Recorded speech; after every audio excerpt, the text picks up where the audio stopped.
Good morning বন্ধুসকল, কি খবৰ আপোনালোকৰ? বিচনাৰ পৰাই ভিডিঅ'টো বনাইছোঁ আৰু এইকেইদিন একদম ভিডিঅ' দিব পৰা নাই, গাটো ভাল নাই মানে আজি 2 দিনমান হ'ল। চ' সেইকাৰণে একদম ভিডিঅ' বনোৱা নাই আৰু তেনেকৈ ক'তো যোৱা নাই। আৰু এতিয়া যিয়ে নহয় আজি অকণমান গাটো ভাল পাইছোঁ। আৰু তাৰপিছত এতিয়া মানে আমাৰ ঘৰৰ ওচৰতে মন্দিৰ এটা আছে, য'ত নেকি প্ৰত্যেক বছৰে ঘৰত থকাৰ পৰা শিৱৰাত্ৰি হ'লে প্ৰত্যেক বছৰে দৰ্শন কৰোঁ।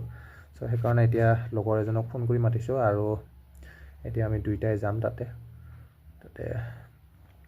কাৰণ কিয় প্ৰত্যেক বছৰে যোৱা হয় যেতিয়া, সেইকাৰণে ভাবিলোঁ আজি দিনতে এবাৰ গৈ পেলাই মন্দিৰত দৰ্শন কৰি আহোঁগৈ বুলি পেলাই ওলাইছোঁ।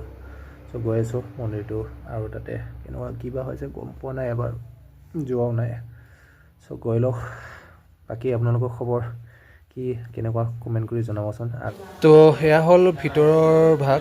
মই ভিতৰত সোমাই আহিলোঁ পোনে পোনে, কাৰণ আমি বেছি দেৰি নকৰোঁ বুলি ভাবিলোঁ। আৰু এয়া ভিতৰত ধুনীয়াকৈ পূজা পাঠ কৰি দৰ্শন কৰিলোঁ ধুনীয়াকৈ ভগৱানক, শিৱ বাবাৰ নাম লৈ। আৰু এয়া হ'ল বাহিৰৰ ভাগ, বাহিৰৰ দেখিবলৈ এনেকুৱা এই মন্দিৰটো। আৰু চাওকচোন, আৰু আপোনালোকে বাৰু কোনে কোনে ক'ত শিৱৰাত্ৰি মেলা চালে আৰু ক'ত দৰ্শন কৰিলে জনাবচোন।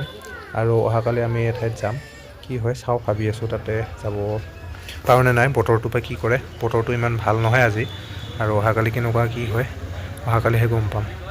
যিয়ে নহওক বন্ধুসকল, সকলোকে শিৱৰাত্ৰিৰ শুভকামনা থাকিল।